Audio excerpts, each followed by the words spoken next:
अच्छा, आज हम कक्षा 6 की हिंदी की पुस्तक बाल बाल कथा जिसके लेखक है मधुकर उपाध्याय।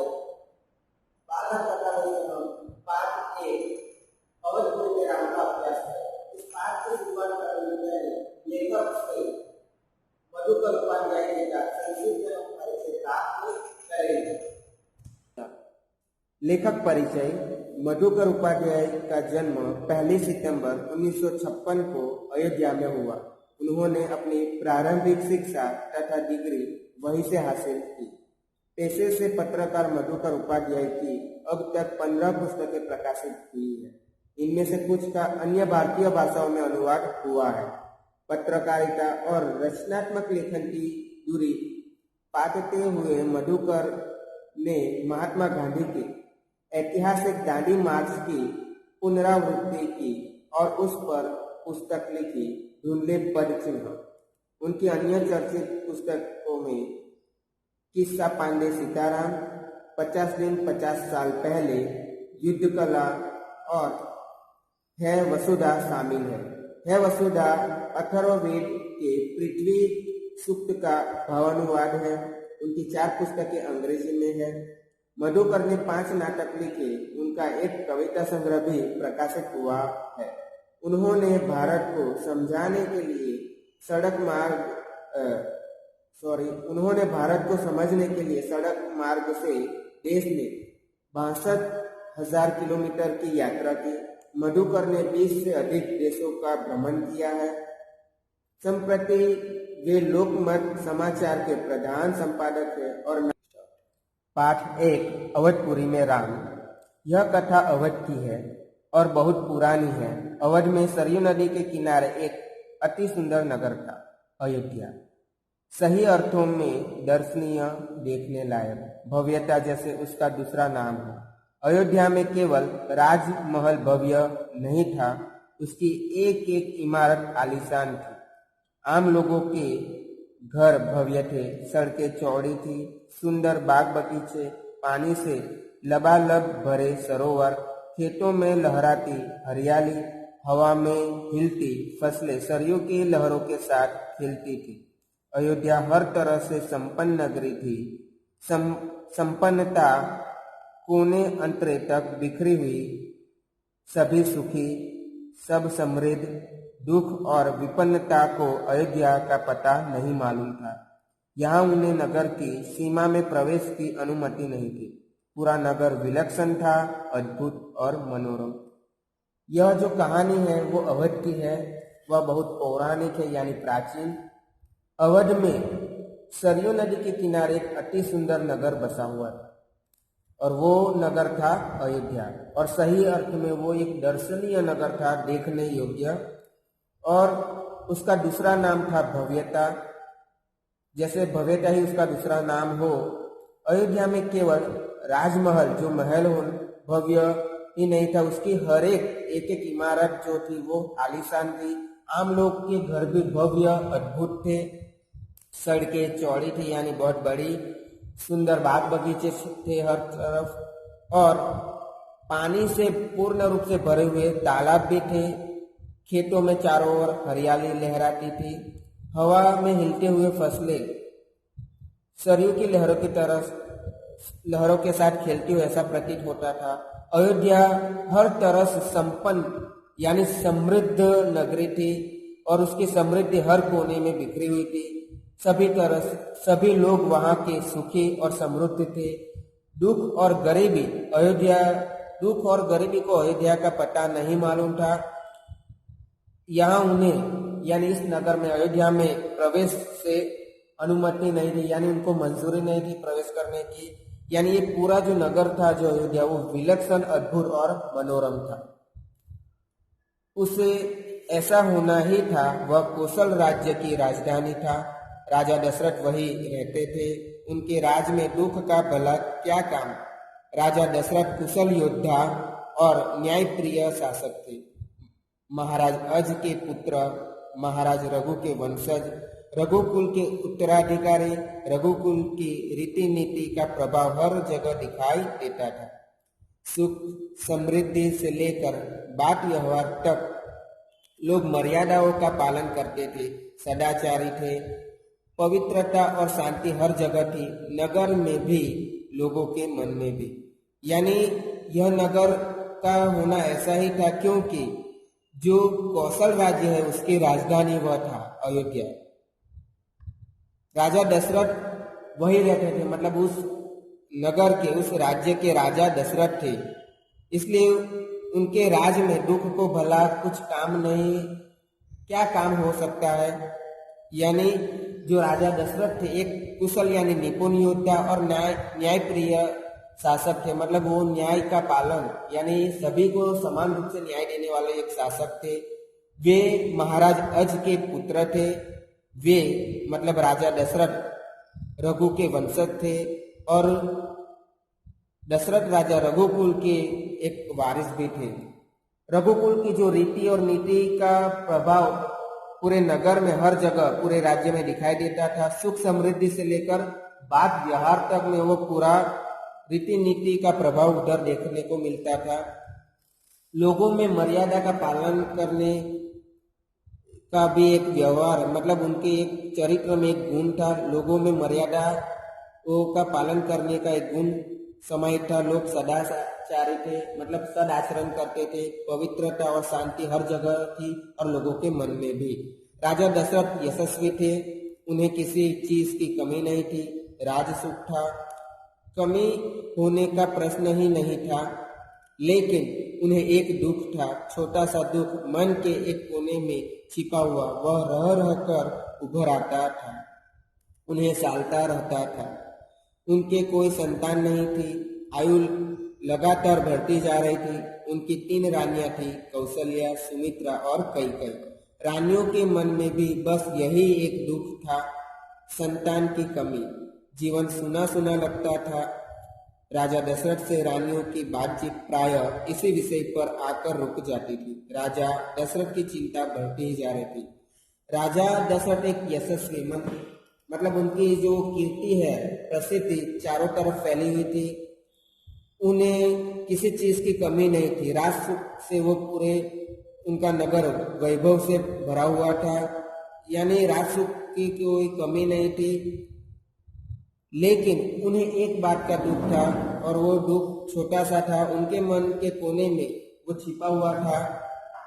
वो कई बार उनके मन में एक विचार के रूप में उभर आता था और उनको सताता रहता था कि उनकी कोई संतान नहीं थी, मतलब उनको अभी तक कोई पुत्र की प्राप्ति नहीं हुई थी। उनकी 3 रानियां थी, कौशल्या, सुमित्रा और कैकेयी।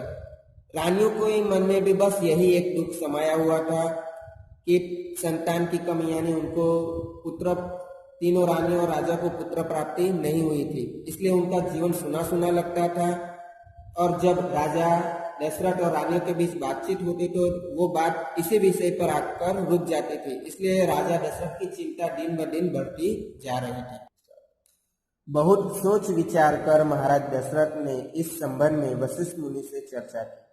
उन्हें पूरी बात विस्तार से बताई। रघुकुल के अगले उत्तराधिकारी के बारे में अपनी चिंता बताई। मुनि वशिष्ठ राजा दशरथ की चिंता समझते थे। उन्होंने दशरथ को यज्ञ करने की सलाह दी।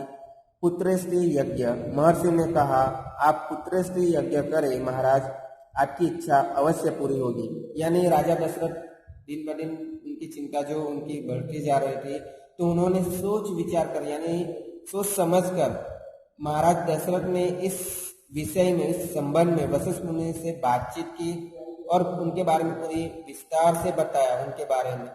और उन्होंने यह भी कहा कि रघुकुल के अगले उत्तराधिकारी में अपनी जो चिंता थी वो भी उन्होंने मुनि वशिष्ठ के सामने व्यक्त की। तो मुनि वशिष्ठ भी राजा दशरथ की इस चिंता को समझते थे। इसलिए उन्होंने राजा दशरथ को यज्ञ करने की सलाह दी और वो यज्ञ था पुत्रेष्टि यज्ञ। और साथ में यह भी कहा कि आप पुत्रेष्टि यज्ञ करें महाराज, आपकी इच्छा अवश्य पूरी होगी। यह महान तपस्वी ऋष्यशृंग की देखरेख में हुआ। पूरा नगर उसकी तैयारी में लगा हुआ था। यज्ञशाला सरी नदी के किनारे बनाई गई। यज्ञ में अनेक राजाओं को निमंत्रित किया गया। तमाम ऋषि मुनि पधारे। शंख ध्वनि और मंत्रोच्चार के बीच एक एक कर सबने आहुति डाली। अंतिम आहुति राजा दशरथ ने की। यानी यह यज्ञ जो था वो महान तपस्वी ऋषि श्रृंग की देखरेख में होता है, और जो पूरा नगर है अयोध्या, वो पूरा नगर यानी पूरे अयोध्यावासी उसकी तैयारी में लग जाते हैं। और जो यज्ञशाला है इस यज्ञ की, वो सरी नदी के किनारे बनाई जाती है। इस यज्ञ में सभी राजाओं को निमंत्रित किया जाता है, और उस नगर के तमाम ऋषि मुनि थे वो भी यहाँ पधारते हैं। और शंख की ध्वनि यानी शंख की आवाज और मंत्रोच्चार के बीच एक एक करके यानी सभी ऋषि मुनियों ने अब यज्ञ में अर्पण करने की आहुति डाली। और अंत में राजा दशरथ ने भी अपनी ओर से यज्ञ को जो अर्पण करना था वो आहुति डाली। यज्ञ पूरा हुआ। अग्नि के देवता ने महाराज दशरथ को आशीर्वाद दिया। कुछ समय बाद दशरथ की इच्छा पूरी हुई। तीनों रानियां पुत्रवती हुई। महारानी कौशल्या ने राम को जन्म दिया। चैत्र मास की नवमी के दिन रानी सुमित्रा के 2 पुत्र हुए, लक्ष्मण और शत्रुघ्न। रानी कैकेयी के पुत्र का नाम भरत रखा गया। यानी यज्ञ अच्छी तरह पूर्ण होता है, और जो यज्ञ के यज्ञ देवता होते हैं अग्नि देवता, वो प्रसन्न होते हैं और प्रसन्न होकर महाराज दशरथ को आशीर्वाद देते हैं। और कुछ समय व्यतीत होता है, उसके बाद जो दशरथ राजा की पुत्र प्राप्ति की जो इच्छा थी वो पूर्ण होती है, और तीनों रानियां पुत्रवती होती है। उसमें महारानी कौशल्या ने राम को चैत्र मास की नवमी के दिन जन्म दिया, और रानी सुमित्रा ने 2 पुत्र को जन्म दिया। वो पुत्र के नाम है लक्ष्मण और शत्रुघ्न। और रानी कैकेयी ने भरत नाम के पुत्र को जन्म दिया। राजमहल में खुशी छा गई। नगर में बधाइयां बजने लगी, मंगल गीत गाए गए। हर ओर खुशी उत्सव जैसा दृश्य। राजा दशरथ प्रसन्न थे, उनकी मनोकामना पूरी हुई। प्रजा प्रसन्न थी कि दशरथ की चिंता दूर हुई। नगर में बड़ा समारोह आयोजित किया गया धामधूम से। आयोजन में दूर दूर से लोग आए। राजा दशरथ ने सबको पूरा सम्मान दिया, उन्हें कपड़े, अनाज और धन देकर विदा किया। यानी पुत्र प्राप्ति के बाद राजमहल में चारों ओर खुशी छा जाती है, और नगर में बधाइयां भी बजने लगती है और मंगल गीत गाए जाने लगते हैं। चारों ओर खुशी खुशी नजर आ रही थी, और ऐसा माहौल लग रहा हो जैसे नगर में कोई उत्सव हो, ऐसा नजारा नजर आ रहा था। और राजा दशरथ भी प्रसन्न थे, खुश थे, क्योंकि उनके मनों की जो कामना थी, अभिलाषा, वो पूर्ण हुई। और इससे प्रजा भी प्रसन्न थी, खुश थी, क्योंकि दशरथ राजा की आज चिंता जो थी वो दूर हुई थी। इस वजह से नगर में एक बड़ा सा कार्यक्रम आयोजित किया जाता है धूमधाम से, और इसमें इस आयोजन में दूर दूर से लोग आए थे। तो राजा ने सबको आदर भी दिया, और साथ उन्हें कपड़े, अनाज और धन देकर विदा किया। चारों राजकुमार धीरे धीरे बड़े हुए। वे बहुत सुंदर थे, सुदर्शन। साथ खेलने निकलते तो लोग उन्हें देखते रह जाते, आंखें उनसे हटती ही नहीं थी।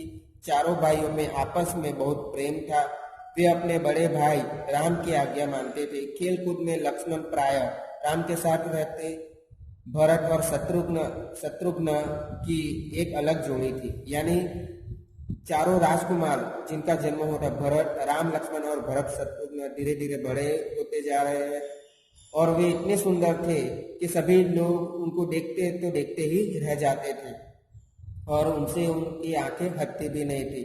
और चारों भाई में आपस में बहुत प्रेम था, और चारों भाई में अपने से जो बड़े भाई राम थे, उनके भरत, लक्ष्मण और शत्रुघ्न के, उनकी आज्ञा का पालन करते थे राम का। और खेल कूद में लक्ष्मण हमेशा राम के साथ रहता, जबकि भरत और शत्रुघ्न की एक अलग ही जोड़ी रहती थी। और बड़े होने पर राजकुमारों को शिक्षा दीक्षा के लिए भेजा गया। उन्होंने कुशल और अपनी विद्या में दक्ष गुरुओं से ज्ञान अर्जित किया, शास्त्रों का अध्ययन किया, शास्त्र विद्या सीखी। चारों राजकुमार कुशाग्र बुद्धि थे, जल्द ही सब विद्याओं में पारंगत हो गए। राम इसमें सर्वोपरि थे। उनमें कई अन्य गुण भी थे, विवेक, शालीनता और न्यायप्रियता। राजा दशरथ को राम सबसे अधिक प्रिय थे, ज्येष्ठ पुत्र होने के कारण और इन मानवीय गुणों के कारण भी। यानी धीरे धीरे चारों राजकुमार बड़े हो जाते हैं, तब उनको शिक्षा दीक्षा के लिए भेजा जाता है गुरुकुल में। तब उन्होंने यानी चारों राजकुमारों ने कुशल यानी निपुण और अपनी विद्या में दक्ष यानी पारंगत गुरुजनों से ज्ञान प्राप्त किया, शास्त्रों का अध्ययन भी किया, शस्त्र अस्त्र को चलाने की विद्या भी सीखी। इस तरह चारों राजकुमार कुशाग्र यानी तीव्र बुद्धि वाले थे और जल्द ही उन सभी चारों राजकुमारों ने विद्या प्राप्त कर ली, वो निपुण हो गए इन विद्याओं में। लेकिन राम जो इन सब में सर्वोपरि थे और इनके कई अन्य गुण थे उनमें, जैसे कि विवेक, शालीनता और न्यायप्रियता। इसलिए राजा दशरथ को राम सबसे अधिक प्रिय थे, क्योंकि वो जेस्वी थे और उनके अंदर विवेक और शालीनता के गुण भी मानवीय गुण समाये हुए थे। राजकुमार कुछ और बड़े हुए, विवाह योग्य, नगर में इसकी चर्चा होने लगी। महाराज दशरथ भी ऐसा ही चाहते थे, अपनी संतानों के लिए सुयोग्य वधुए। परिजनों में चर्चा पहले से ही हो रही थी, बाद में पुरोहितों को भी इसमें शामिल कर लिया गया। यानी राजकुमार और कुछ बड़े हो गए मतलब विवाह के योग्य हो गए, तो इसकी चर्चा पूरे नगर में, अयोध्या में होने लगी। और राजा दशरथ भी जो थे वो ऐसा ही चाहते थे कि उनकी संतानों का एक सुयोग्य वधुओं के साथ हो। और परिजनों में मतलब परिवार के लोगों में भी यही चर्चा पहले से हो रही थी। बाद में जो नगर के पुरोहित थे, कर्मकांड करने वाले, पूजा धर्म कार्य करने वाले लोगों को भी इसमें शामिल कर लिया गया। छात्रों, यहाँ मैंने आपको इस पाठ का पहला भाग अवधपुरी में राम को समझाने का अच्छे से प्रयत्न किया और मैं आशा रखता हूँ कि आपने भी इसको अच्छी तरह समझा होगा। धन्यवाद।